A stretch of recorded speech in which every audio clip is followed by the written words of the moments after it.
What's up? FMV from my computer today.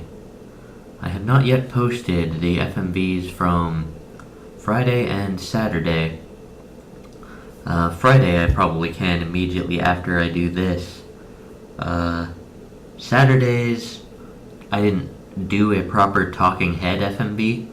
I do have video from Saturday though, and more than 5 minutes of it, because it was at Gen Con, so I don't feel too distressed about the fact that I didn't do a talking head.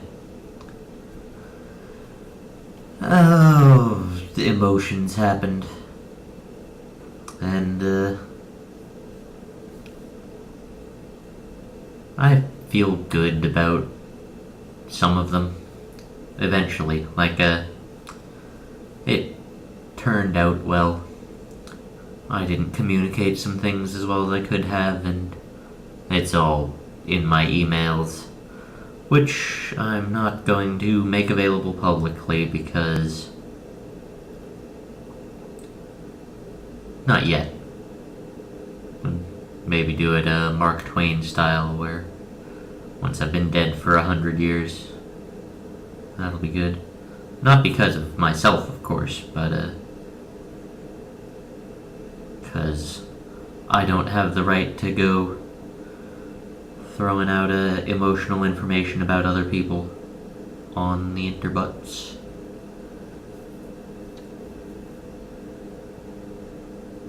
I mean, rarely is emotional information relevant only to one person. Actually, almost never. Well, that means that it's hard to know. Oh, that means that it's hard to find stuff that can be posted on the Visible Person project, but that also means that other people aren't posting that kind of stuff, which means I can't learn about these situations as well as I would like. And advice columns are great, and the Captain Awkward blog is wonderful. It's got a lot of good information in it. But it's not just...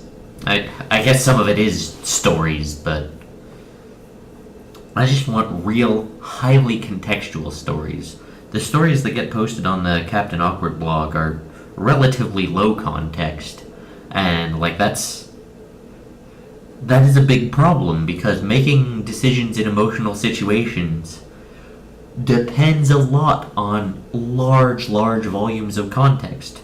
Maybe this is a problem that I also experienced with my computer science schooling, but writing a small program and writing a big program are almost unrelated endeavors. And the ability to write a small program does not indicate that you are good at writing a big program, and the ability to write a big program does not indicate that you are good at writing a small program. So if there's a story in an advice column and you can analyze it, that's one thing. But if you are living an experience and your entire freaking life is bound up in it, that's another. And I guess the other story is that when you're writing an advice column, you're sitting at your desk. And indeed, when you're reading an advice column, you're sitting at your desk.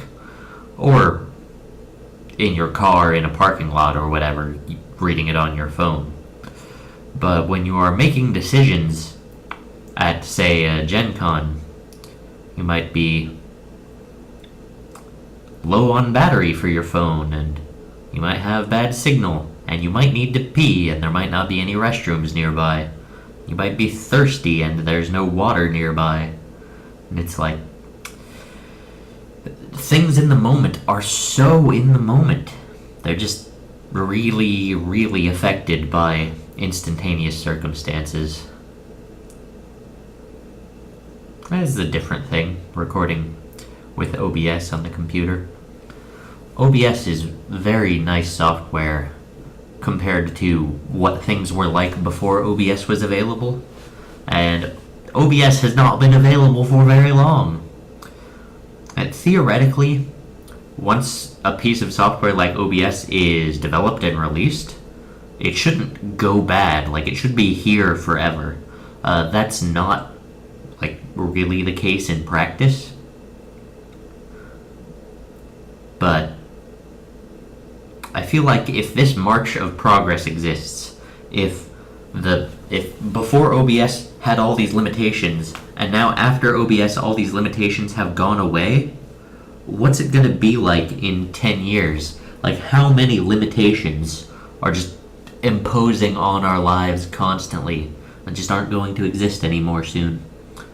I hope it's a lot. I hope things get better. Things getting better is good. I hope it's phone batteries. If phone batteries never died, the world would be a better place.